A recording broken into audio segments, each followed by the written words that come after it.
Democratic Constitutionalism by Robert Post and River Segal, two professors of law at the Yale Law School. The Constitution is the law of lawmaking. It structures and limits the powers of government. Sometimes the Constitution speaks in precise and ambiguous terms. It provides, for example, that the Senate of the United States shall be composed of 2 senators from each state. Constitutional controversies are relatively rare when the Constitution speaks in this concrete, rule-bound way. But often constitutional provisions are elliptical and incomplete, filled with grand objections. The Constitution gives Congress the power to regulate commerce among the several states. It forbids Congress from making any law respecting establishing religion or prohibiting the free exercise thereof, or abridging the freedom of speech. The Constitution provides that no state shall make or enforce any law that denies to any person within its jurisdiction the equal protection of the laws, or that deprives any person of life, liberty, or property without due process of law. Terms like commerce, or the freedom of speech, or equal protection, or due process of law are not precise or self-defining. Over the centuries, the meaning of these essential but obscure constitutional provisions has been subject to fierce debate.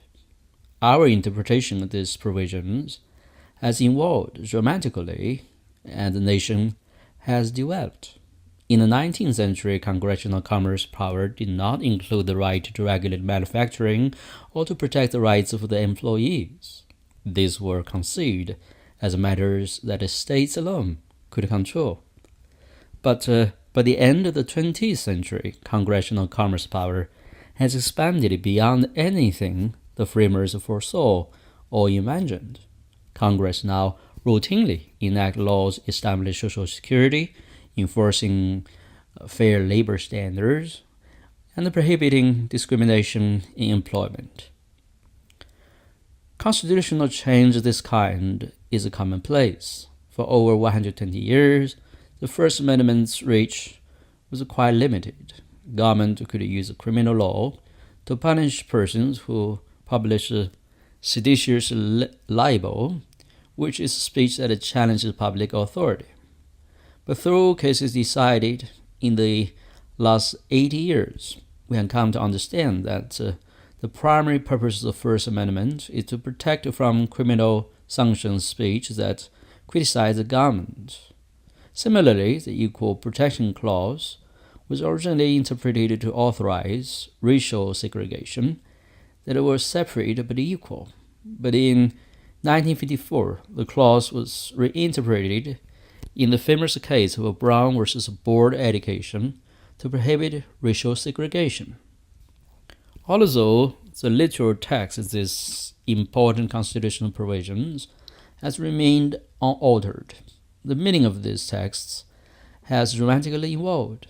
All historians agree that the interpretation of important constitutional texts has constantly changed over the life of the nation.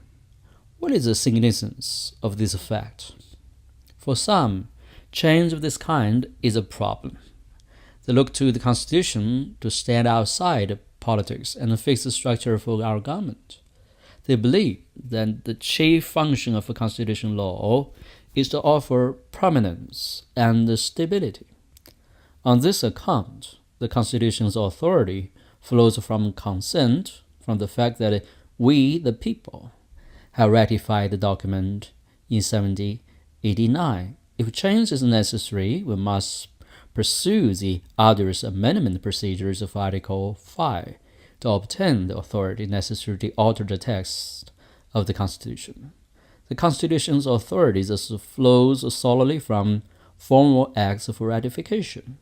The Constitution can change only through the rigorous amendment procedures specified in Article 5.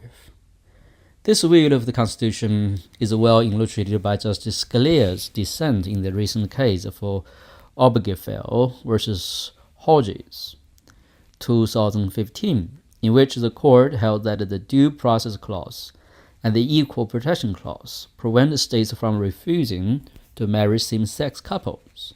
Objecting to the court's opinion, Justice Scalia asserted, when the 14th Amendment was ratified in 1868, every state limited marriage to one man and one woman, and no one doubted the constitutionality for doing so. Then resolved these cases. When it comes to determining the meaning of a vague constitutional provision, such as due process law or equal protection laws, it is unquestionable that the people who ratified the provision did not understand it to prohibit a practice that remained both universal and uncontroversial in the years after ratification. In this passage, Justice Scalia adopts a view of constitutional interpretation that is called originalism. Originalism holds that the Constitution should be interpreted as a contract whose meaning is fixed at the moment of ratification. Some aspects of the Constitution do seem to conform to this account. There are certain parts of the Constitution which we do not experience as ambiguous. These portions of the Constitution, in fact, seem to stand outside politics and to structure the rules of the road for our political life. Good examples are the constitutional rules establishing a bicameral Congress or providing that a presidential veto can be overruled only by 2/3 vote of the Senate and the House. This aspect of the Constitution can be changed, if at all, only through the arduous process of constitutional amendment. But this account does not well describe the other, more ambiguous parts of the Constitution. The court has not bound its interpretation of the Constitution's more abstract clauses, the clauses that set forth fundamental rights by the understandings of those who ratify these clauses. The court's interpretation of freedom of speech or equal protection of the laws or due process has evolved continuously since the ratification of these constitutional texts. A good example is how the Equal Protection Clause came to be interpreted to prohibit sex discrimination. For more than 130 years after the ratification of the Constitution, states treated women unequally to men. State laws prevented women from becoming lawyers and obtaining many other forms of employment. It even denied women the right to vote. But women organized to first obtain the right to vote and then to secure legislation guaranteeing equality of treatment by government and employers. Although an attempt to amend the Constitution to prohibit sex discrimination failed, the court nevertheless in 1973 signaled that the Equal Protection Clause would henceforth be interpreted to require the equal treatment of women. Writing a plurality opinion for the court, Justice Brennan in From Tenro versus Richardson, 1973, explicitly noted that the court would change its interpretation of the Equal Protection Clause in part because over the past decade, Congress itself manifested an increasing sensitivity to sex-based classifications. The court adjusted its interpretation of the Equal Protection Clause to incorporate the new national ideal for gender equality, which had emerged through decades of political contestation and mobilization. The court's canonical decision in Brown versus Board Education, 1954, which interpreted the Equal Protection Clause to forbid racial segregation, reflects exactly this kind of sensitivity to altered popular values. Those who ratified the 14th Amendment did not understand the amendment to require desegregated public schools. But the racial discrimination has become unacceptable to most Americans in the years after our struggle against Nazism in World War II. In our own time, Justice Kennedy's opinion for the court in Obergefell struck down prohibitions on same-sex marriage, in part because of extensive national deliberation that the court believed had caused the country to change its views regarding the justice of same-sex marriage. Political scientists have shown time after time that the judicial review regularly and unavoidably translates deeply held popular convictions into positive constitutional law. In this way, both liberal and conservative understandings have come to shape our interpretation of the Constitution. It's plain, for example, that the court's recent creation of individual Second Amendment rights owes far more to the values of mobilized gun advocates of the 1980s and 1990s than to the 18th century ideas. The court's recent effort to restrict affirmative action or to limit the reach of federal power to regulate interstate commerce or to limit Congress's authority to enact legislation enforcing the 14th Amendment are all responsive to contemporary conservative political mobilization. Throughout American history, in contexts both literal and conservative, the court has consistently interpreted the Constitution to reflect fundamental contemporary values. The court has rarely regarded the Constitution as petrified contract, fixed by terms ratified in the distant past. It is instead appealed to a Constitution whose authority must be earned in each generation. Seen from this angle, the Constitution by which we are governed is plainly not outside of politics. Its authority depends in part on its historical lineage and in part on its capacity to express living Americans' understanding of their deepest ideals. Of course, in a large and heterogeneous nation, there is bound to be disagreement about the meaning of the Constitution's commitments to fundamental rights. For this reason, some fear that if the court were to interpret the Constitution in ways that respond to contemporary ideals, our constitutional order might be undermined by instability and insecurity. This is the fear that underlies originalism as a theory of constitutional interpretation. The hope is that by limiting the constitutional interpretation to its original meaning, we can avoid conflict. In the name of this fear, originalists would bind constitutional meaning to the views of those who first consented to the Constitution in 1789, or the Bill of Rights in 1791, or the 14th Amendment in 1868. This theory has a superficial plausibility. Its attractiveness, however, dissolved on closer inspection. No American alive today was involved in the ratification of this constitutional text. Now we may ask, are contemporary Americans bound to a contract they did not make?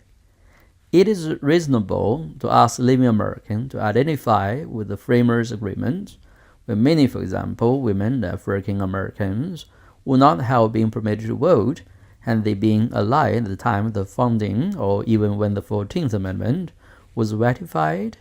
The prospect of being bound to a document whose meaning was completely fixed by strangers were like the most alienating, nor would the infinitesimal possibility of amending the Constitution substituted for the lack of consent by living Americans. Unlike the Constitution of the state of California or the Constitution of India, it is almost impossible to amend the Constitution of the United States. Since 1789, the nation has used procedures for Article 5 to ratify only 27 amendments. Instead, we have relied on other provisions of the Constitution to enable constitutional change, including those authorizing the democratically elected Congress and the President to create federal courts and appoint federal judges. Originalists like Justice Scalia claim to reject change that occurs through judicial interpretation. They argue that the judges should instead be bound to the Constitution's original meaning because this will create a neutral and mechanical way to settle disputes over the Constitution's meaning. The argument may be appealing, but its logic does not hold. Original meaning is not a simple fact waiting to be uncovered. If it were, the relevant experts would surely be historians who know far more about the facts of the past than judges. But the historians rarely understand legal texts that have one meaning for all who ratify them. Uncovering original meaning requires interpretive judgment. That is why originalists frequently disagree among themselves. There were originalists arguing on both sides of the Obergefell case, some claiming that the bans on same-sex marriage were not prohibited by the original meaning of the Constitution, and some claiming that they were, because there are many ways to determine the original meaning of the Constitution. Originalists often seem to discover original meanings of the Constitution that are consonant with their own values and ideals. If it appears strange to interpret the Constitution in light of contemporary deliberation, consider that constitutional interpretation has proceeded in this way since the beginning of the Republic, when the country debated the constitutionality of a national bank. Judges interpreting the Constitution regularly look to the nation's history, to the Constitution text, to the structure of American government, to judicial precedent, to practical reason, and to the nation's ideas, and they decide the Constitution's meaning. Judicial interpretations of the Constitution typically embody the stability and the predictability that characterize all judge-made law, of which our own common law is a conspicuous example. If the end result of this complex process of decision-making were not consonant with the fundamental values of the American people, the authority of the Constitution would diminish. The point is well illustrated by the case of Bolling versus Sharp, 1954. Bolling was a companion case of Brown. He decided whether Washington, D.C. could operate a school system that was radically segregated. Brown had interpreted the Equal Protection Clause of the 14th Amendment, which applies only to states to have prohibited school segregation in the states. Washington, D.C. is not a state. It's instead a federal territory. The Fifth Amendment, which applies to the federal government and was ratified in 1791, contains a due process clause, but not an equal protection clause. In Bolling, the court interpreted the due process clause of the Fifth Amendment to prohibit racially segregated schools. This conclusion could not possibly be explained in terms of the original meaning of the Fifth Amendment, because in 1791, slavery was an accepted fact of American life, woven into the very fabric of the Constitution. Critics of Bolling, who exposed an originalist theory of constitutional interpretation, object to this anomaly. Yet the court did not find differences in the text or history of the Fifth and the 14th Amendments sufficient to exempt the federal government from the prohibition against racial segregation that Brown had announced, because there was no realistic possibility of amending either the Fifth or 14th Amendments to reflect this conclusion. The court chose in Bolling to use the process interpretation to align the Constitution with deeply held American values. If the Constitution had not been interpreted to constrain the federal government, and it constrained the states, its authority would have been undermined. Bolling illustrated that when the court interprets the Constitution in dialogue with the nation's fundamental values, it helps sustain the Constitution's authority. It is because the court interprets the Constitution in this way that Americans struggle to persuade each other and the court about the Constitution's meaning. This struggle creates community. Even Americans who disagree about the fundamental values are united in their belief that the Constitution is essential in American life. This makes our Constitution vibrant and important in a way that is unique among nations of the world. In other countries, constitutions are the concern chiefly of legal professionals. In the United States, the Constitution matters for the people. That is what the President Woodrow Wilson meant when he proclaimed that the Constitution of the United States is not a mere lawyer's document, it is a vehicle of life, and its spirit is always the spirit of the age. Woodrow Wilson, Constitutional Government in the United States, 69. Consider the recent controversy over whether the First Amendment prohibits campaign finance reform. If this issue were truly settled by the meaning of the First Amendment in 1791, there would have been no reason for millions of Americans to debate what a First Amendment protections now require. And the country debates this question. Current generations of Americans argue about the meaning of the Constitution's commitment to liberty and to democracy. Many outraged by the court's decision striking down laws limiting donation to political campaigns, question the court's authority to restrain campaign finance legislation. Just as other Americans question the court's authority constitutionally to restrict the regulation for health care, affirmative action, or abortion. Persistent debate of this kind reaffirms the centrality of the Constitution to American life. It also informs the court about how living Americans understand constitutional meaning. Some fear that the courts interpreting the Constitution in this fashion converts the United States into a juristocracy in which, to use Justice Scalia's vivid phrase, black-robed supremacy, United States versus Windsor, 2013. Scalia Jr. dissenting, can strangle the democratically elected branches. This is a danger with which the nation has lived since its founding. The power for judicial review has in fact been abused, and times egregiously so. Unwise judges can thwart democracy